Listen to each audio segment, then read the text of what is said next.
வயிறு உப்புசமா இருக்கு, வாயு தொல்லை இருக்கு, வாயு இழுத்து பிடிச்சுக்கிச்சு, அ கேஸ் ட்ரபிள் ப்ராப்ளம் இருக்கு அப்படின்னு சொல்றீங்களா? உங்களுக்கான வீடியோ தான் இது. This me doctor Pavithra, homeopathy consultant.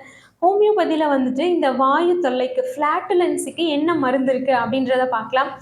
அடிவயிறுல வந்துட்டு ரொம்ப உப்புசமா இருக்கு அப்படின்னு சொல்றவங்களுக்கு வந்துட்டு லைக்கோபோடியம் அப்படின்ற மருந்து எடுத்துக்கலாம். அதே மாதிரி மேல் வயிறு வந்துட்டு ரொம்ப உபசமா இருக்கு அப்படின்னு சொல்றவங்களுக்கு வந்துட்டு கார்போவேஜ் அப்படின்ற மருந்து எடுத்துக்கலாம். அதே மாதிரி வயிறு முழுக்கவே எனக்கு வந்துட்டு ரொம்ப உப்புசமா இருக்கு, கடமுடன் சத்தம் கேட்குது அப்படின்னு சொல்றவங்களுக்கு வந்துட்டு சிங்கோனா அஃபிஷ்னாலிஸ் அப்படின்ற மருந்து எடுத்துக்கலாம். இதை வந்துட்டு உங்களுக்கு பக்கத்தில் இருக்க ஹோமியோபதி டாக்டரை கன்சல்ட் பண்ணியும் நீங்கள் எடுத்துக்கலாம். இல்லை எனக்கே நீங்கள் கால் பண்ணி கேட்டோம் இந்த மருந்துகள் எடுத்துக்கலாம்.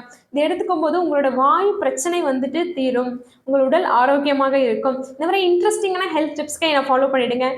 Thank you so much.